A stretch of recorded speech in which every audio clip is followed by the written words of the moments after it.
মানে বাড়িতে বোঝানো বা আত্মীয় স্বজন বোঝানোর ফলেও কিছু মানে ভয়ঙ্কর আতঙ্কিত হয়ে পড়েছিলেন, ভয়ঙ্করভাবে আতঙ্কিত হয়ে পড়েছিলেন।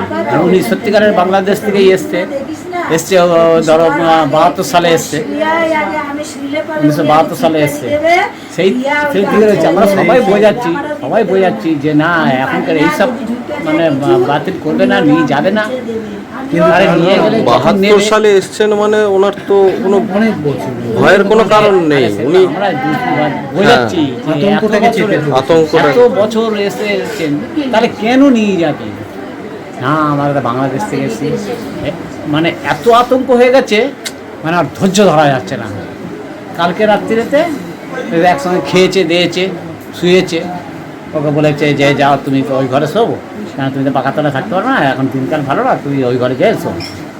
উনি একা একা শুয়েছে, শুয়ে এই অবস্থা।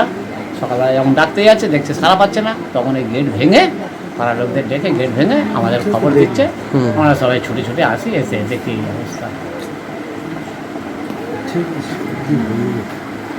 কিছু বলার নেই, ভয়ঙ্কর একটা আতঙ্কিত পরিবেশ।